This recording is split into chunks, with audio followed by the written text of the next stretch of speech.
അപ്പോൾ പറയുന്നത് നാമജപ ഘോഷയാത്രയുമായി ബന്ധപ്പെട്ട് ചില കേസുകളൊക്കെ എഴുതി തള്ളാം എന്ന് പിണറായി സർക്കാർ ഉറപ്പ് നൽകിയിട്ടുണ്ടെന്നാണ്.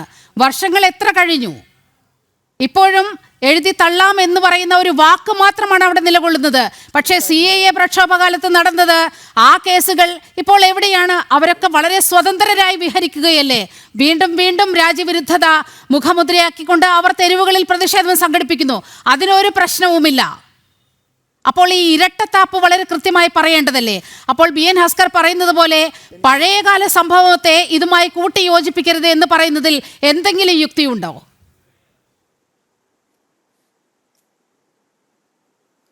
ഒന്നാമത്തെ കാര്യം, ഈ BN ഹസ്കറിന് ഈ പാർട്ടിയായിട്ട് വല്ല ബന്ധമുണ്ടോ? ഈ BN ഹസ്കറിന് പാർട്ടിയായിട്ട് ബന്ധമുണ്ടെന്ന് അദ്ദേഹം ഈ ചാനലിൽ പറഞ്ഞാൽ ഒരു കാര്യം ചെയ്യൂ, നിങ്ങൾ ബ്രേക്കിംഗ് ന്യൂസ് ആക്കൂ. പിണറായി സർക്കാർ മറ്റേ അയ്യപ്പ വിശ്വാസികളുടെ എല്ലാ കേസുകളും പിൻവലിക്കും എന്ന് മാർക്സിസ്റ്റ് പാർട്ടിയുടെ ഉറപ്പുണ്ട് എന്നൊന്ന് കാണിക്കാൻ ബ്രേക്കിംഗ് ന്യൂസ് കൊടുക്കൂ. ഹസ്കറിന് പറയാൻ പറ്റുമോ? പിണറായി സർക്കാർ ആദ്യം ചെയ്യേണ്ടത് വിശ്വാസി സംഗമമൊക്കെ നടത്തുന്നതിന് മുമ്പ് വിശ്വാസികളെ തല്ലിച്ചതച്ച, വിശ്വാസികൾ അവിടെ പോയിട്ട് ചീട്ട് കളിച്ചിരുന്നിട്ടല്ല പോലീസ് കേസെടുത്തത്, വിശ്വാസികൾ അവിടെ പോയിട്ട് വേറെന്തെങ്കിലും ചെയ്തിട്ടല്ല. നിങ്ങൾ പറയുന്നുണ്ടല്ലോ സംഘപരിവാറിന് മുദ്രാവാക്യം വിളിച്ചിട്ടല്ല. സംഘപരിവാറിൻ്റെ മുദ്രാവാക്യവും വിശ്വാസികൾ വിളിച്ചിട്ടില്ല. ശബരിമല അയ്യപ്പന് ശരണം വിളിച്ചതിനാണ്.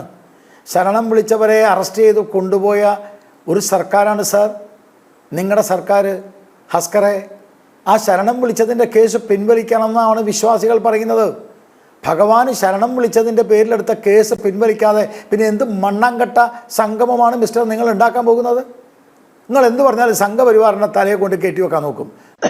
ഞാൻ ചോദിക്കട്ടെ, 1945 ഞാൻ വായിച്ചത് അങ്ങനെയാണ്. 1945 മുതൽ നിങ്ങൾ ഈ പറഞ്ഞ ഇടതുപക്ഷക്കാരൻ അയ്യപ്പന്മാരെ തകർക്കാനും അയ്യപ്പന്മാരെ കറുത്ത മുണ്ടുടുത്ത് ശബരിമലയ്ക്ക് പോകാൻ നിൽക്കുന്ന ആൾക്കാരെ കയ്യും കാലും തല്ലി ഓടിക്കാനും കേളപ്പജി നമ്മുടെ കോഴിക്കോട്ടെ തളീക്ഷേത്രവുമായി ബന്ധപ്പെട്ട് അവിടെ ഒരു വലിയ വിശ്വാസി സംഗമവും കാര്യങ്ങളും നടത്താൻ പോയ സമയത്ത് പട്ടിപാത്തിയ കല്ലിൽ, പട്ടിപാത്തിയ എന്ന് വെച്ചാൽ പട്ടികൾ മൂത്രമൊഴിച്ച കല്ലിൽ ചന്ദനം പൂശിയ കേളപ്പ എന്ന് വിളിച്ച് കേളപ്പനെ അവഹേളിച്ച് വിശ്വാസി സംഗമത്തെ എതിർക്കാൻ ശ്രമിച്ച, തളീക്ഷേത്ര പുനരുദ്ധാരണത്തെ എതിർക്കാൻ ശ്രമിച്ചവരായിട്ടുള്ള, ശബരിമലയെ തീവച്ച് ആ തീവപ്പുമായി ബന്ധപ്പെട്ടിട്ടുള്ള കാര്യങ്ങളിലെല്ലാം അതിൻ്റെയൊക്കെ റിപ്പോർട്ട് വരെ വെളിവിടാമെന്ന് പറഞ്ഞ് അന്ന് മുതലേ വിശ്വാസികളെ ചതിച്ചതാണ്.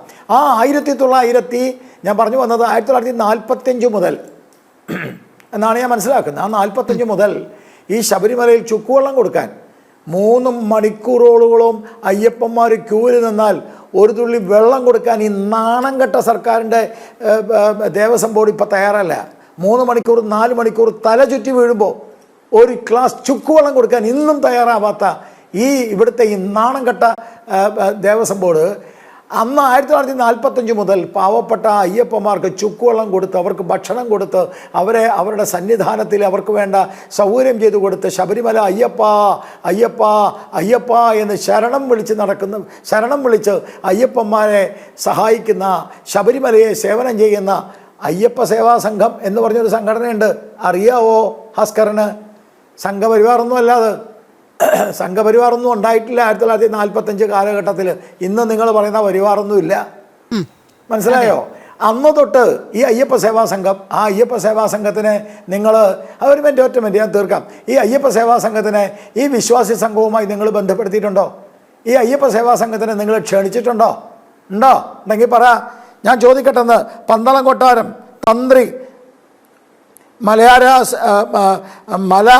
അരയ സമൂഹം, ആലങ്ങാട് അമ്പലപ്പുഴ പേട്ട സംഘം, ചിറപ്പഞ്ചിറ കളരി എന്നിങ്ങനെ അയ്യപ്പൻ്റെ വിശ്വാസവുമായി ബന്ധപ്പെട്ട് കിടക്കുന്ന ആരെങ്കിലും വിളിച്ചിട്ടുണ്ടോ? നിങ്ങൾ ആരെങ്കിലും വിളിച്ചിട്ടുണ്ടോ? ഇനിയും വിളിച്ചിട്ടുണ്ട്. SNDP NSSനെ വിളിച്ചിട്ടുണ്ട്. അവരെന്താ പറഞ്ഞത്? വളരെ കൃത്യമാണ് NSSൻ്റെ സ്റ്റാൻഡ്, SNDPയുടെ സ്റ്റാൻഡ്. NSS വളരെ കൃത്യമായി പറഞ്ഞിരിക്കുന്നത് വിശ്വാസി സമൂഹത്തെ തകർക്കുന്ന ഒരു നിലപാടിനോട് യോജിക്കാൻ പറ്റില്ല. ഹസ്കറെ, നിങ്ങൾ ആദ്യം കേസ് പിൻവലിക്ക്. നിങ്ങൾ ചെയ്ത തെറ്റാണെന്ന് പറയേ. സുപ്രീം കോടതി പറഞ്ഞു നിങ്ങളോട് സ്ത്രീകളെ അവിടെ കൊണ്ട് പാർപ്പിച്ച് എവിടെങ്കിലുള്ള സാധനത്തിനെ പൊക്കിയെടുത്ത് കൊണ്ടുവന്ന് ഇരുട്ടത്ത് ഷർട്ട് മാറ്റിയിട്ട് കറുപ്പും അണിയിച്ച് ആരും അറിയാതെ ഇരുട്ടത്ത് കയറ്റാൻ സുപ്രീം കോടതി പറഞ്ഞോ? മര്യാദ കേട് പറയില്ല മിസ്റ്റർ.